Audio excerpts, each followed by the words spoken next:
Mom said we're canceling Halloween this year. Too expensive, she told me. Don't send money, don't bring the kids. So I didn't. I tossed the candy list aside, told Ethan and Lily Grandma needed rest. But 2 days later, my phone buzzed a bank alert from the credit card I'd co-signed for my parents. 6 flight tickets. First class. Destination Arizona. The names Mom, Dad Tom, his wife, their kids. Not mine.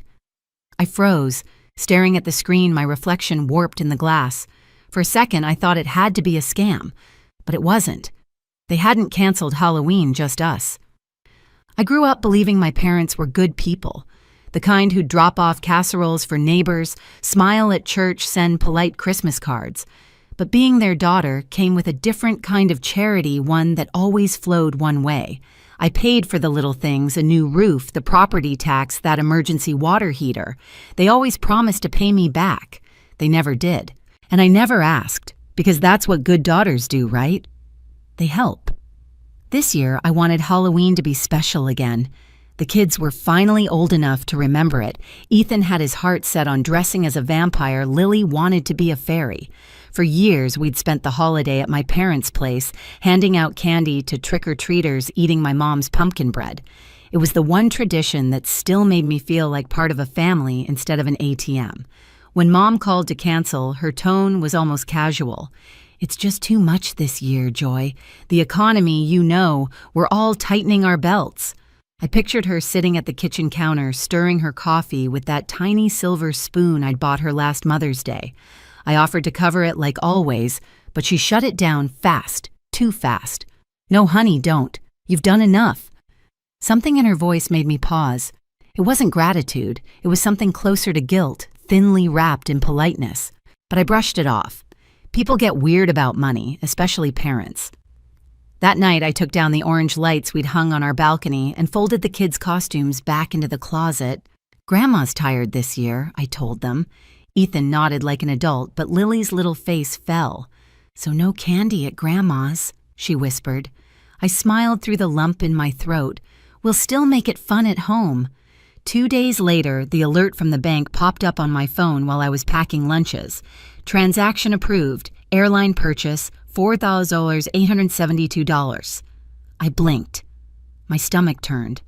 That card was only for my parents' expenses. Groceries, gas prescriptions. I opened the statement. 6 tickets, round trip, Portland to Phoenix.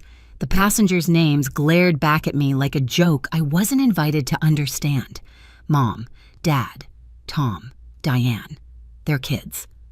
I scrolled again, double-checking, half expecting to find my own name somewhere, maybe a mistake. Nothing.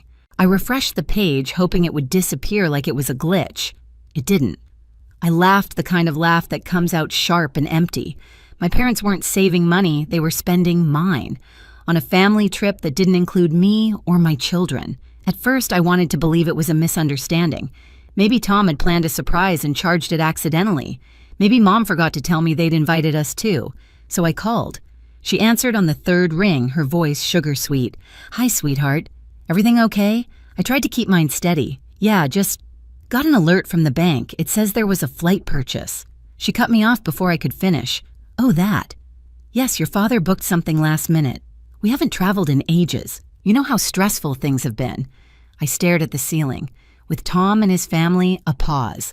Then softly, well, yes. He's been under a lot of pressure. Diane thought the kids could use a little sunshine.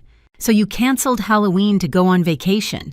Don't be dramatic, she said, her tone shifting. It's just a few days, Joy, and we needed to use the card for the points. The card for the points. My name, my guarantee, my monthly payments reduced to points. I didn't say anything for a long time. My silence made her uneasy. We'll pay you back, she added quickly. You know we always do. I almost laughed. They never did. When I hung up, the quiet in my apartment was so loud it felt physical. Ethan was coloring at the table, humming to himself. Lily was taping paper bats to the window. They were still so excited for a holiday their grandparents had erased. I opened my laptop and pulled up the credit account. Hotel confirmation, SUV rental, dinner reservations. Thousands of dollars stacked up like proof of betrayal. Every charge time-stamped. Every receipt addressed to Mr. and Mrs. Harris. At work the next day, I told Casey. She swore under her breath, "You're kidding." After all the bills you've covered for them, I shrugged. I guess family loyalty has an expiration date. She leaned back, studying me. You could freeze the card, you know. I can't. They'd be stuck out there. Joy, she said quietly, that's not your emergency. It's theirs. Her words followed me home like a ghost. That evening, I got a message from Mom, a photo of a sunset over red rocks. Isn't it beautiful here? Tom finally seems relaxed. There was a tiny heart emoji at the end, as if that made it softer. Then a second photo, my father smiling, drink in hand, my brother beside him, in matching Hawaiian shirts. My mother had posted it publicly, tagged everyone but me. The caption read, "Family time we all needed." That was the moment it stopped being about money. I wasn't angry because they used my credit. I was angry because they used me, my stability, my silence, my endless forgiveness. That night, I sat at my desk scrolling through the transactions again, but this time with purpose. Every number told a story. Every payment was leverage. By Friday, the Arizona charges had doubled. Room service, spa treatments, another dinner reservation at a 5-star restaurant.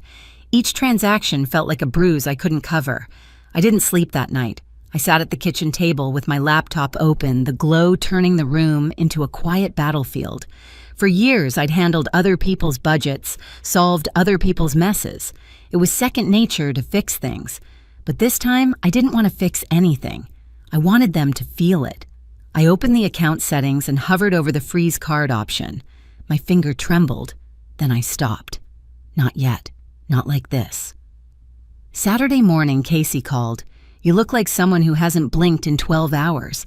I've been doing math," I said flatly. The emotional kind or the financial kind? Both. I told her everything. The fake cancellation, the vacation, the silence that followed. She didn't interrupt once. When I finished, she said, "You know what they count on, right? That you'll keep being decent." Her words hit like truth disguised as advice. That evening, I FaceTimed my parents. They were sitting on a balcony, golden light behind them, drinks in hand. I caught my brother's laughter in the background. "Hey, Mom," I said. "How's the trip?" "Oh, it's lovely, honey. You'd love it here." "I bet." "So quick question. Did you know the card you used is under my name?" Her smile faltered. "Well, yes, but you said it was fine for family expenses." "Family," I repeated. "Right, just wasn't sure if that still included me." She laughed nervously. "Joy, please. You're overreacting. It's just money." "Exactly," I said. "It's just money. You won't miss it." I hung up before she could answer. After putting the kids to bed, I made tea, sat back at the table, and logged into the account one more time. My heartbeat was steady, calm, almost detached. I drafted 2 short emails, one to the bank requesting immediate cancellation of all supplementary cards, and another confirming that I would no longer serve as guarantor on the account. Then I waited. By Sunday morning, the first text arrived from Mom, honey. Something's wrong with the card. Hotel says it's declined. Can you check? I didn't reply. A second one came an hour later. Please call me. We're at the front desk. Still nothing. For the first time in years, I wasn't fixing their chaos. I was letting them live in it. By the time my phone started vibrating non-stop that Sunday afternoon, the house was quiet. Ethan and Lily were carving pumpkins on the balcony, the scent of cinnamon candles floating through the air. I let the phone buzz on the counter, call after call, name after name, until it finally stopped. Then came the knock. It was almost 5 p.m. when I opened the door. My parents stood there sunburned and exhausted, their luggage in the hallway behind them. Tom and Diane hovered a few steps back, both of them avoiding my eyes. Finally, Mom said, pushing past me into the living room, "We've been trying to reach you all day. Do you have any idea what we just went through?" I leaned against the doorway. "Enlighten me." "The bank froze the card. We couldn't check out of the resort. Your father had to call his friend to book emergency flights home. It was humiliating." I folded my arms. "Imagine that." She blinked. "Joy, this isn't funny. They said you canceled everything." I did. The silence that followed was thick enough to touch. Dad stepped forward, face flushed. "You can't just pull something like that without warning. We were stranded out there. You mean..." I said evenly, on a trip I didn't know existed until I saw it on my statement. Tom finally spoke, his voice low and defensive. It wasn't your business what Mom and Dad did with their vacation. Except they did it on my credit. Diane cleared her throat, pretending to play peacemaker. I think this is just a misunderstanding. Your mom thought I cut her off. My mom thought she could lie. She thought she could cancel Halloween for my kids, take the money I used to support them, and spend it on margaritas in Arizona. Mom's face tightened. Don't twist it like that. We just needed a break. Then you should have taken one, I said softly, with your own money. Dad's voice rose. You're being ungrateful, Joy. After everything we've done for you. That word ungrateful hit like static in my head. Years of dinners, bills, and favors replayed in a flash. The roof repair, the medical copays, the time I bailed Tom out of debt because Dad said it would keep peace in the family. I took a breath. You've done a lot for me, sure. Like teaching me that family can take advantage of you and still expect a thank you. Watch your tone, Dad snapped. I smiled thinly. I am, for once. Mom's voice cracked.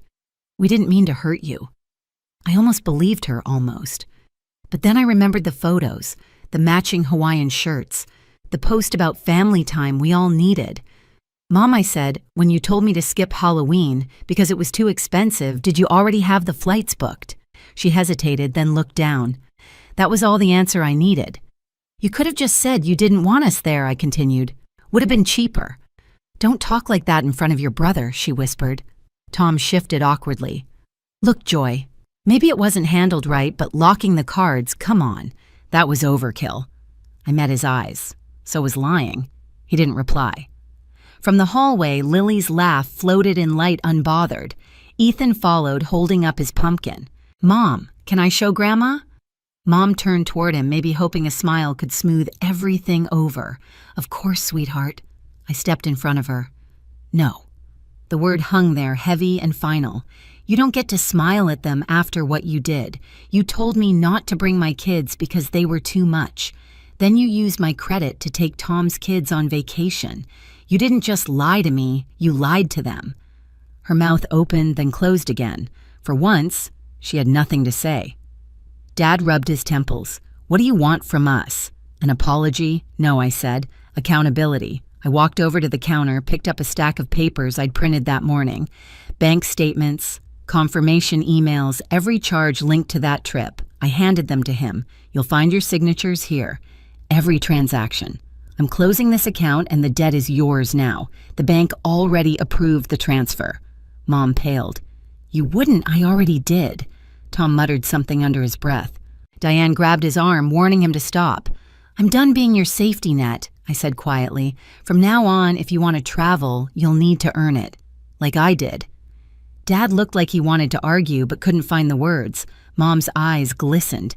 You're punishing us. No, I said. I'm freeing myself. Behind me, Lily tugged at my sleeve. Mom, are we still carving pumpkins? I smiled at her. Yeah, baby, we are. When I turned back, my parents were already at the door gathering their things. Tom mumbled a goodbye. Diane avoided my gaze entirely. As the door clicked shut, the apartment fell into a peaceful kind of quiet, the kind I hadn't felt in years. I exhaled slowly, a weight lifting that I hadn't realized I was carrying. Later that night, while my kids laughed and passed out candy to trick-or-treaters, I got one last text from my mother. We got home. I hope you're happy. I typed back. For the first time, I am. That night, after the door shut behind them, the apartment felt different, lighter somehow. The same walls, the same furniture, but no guilt hanging in the corners.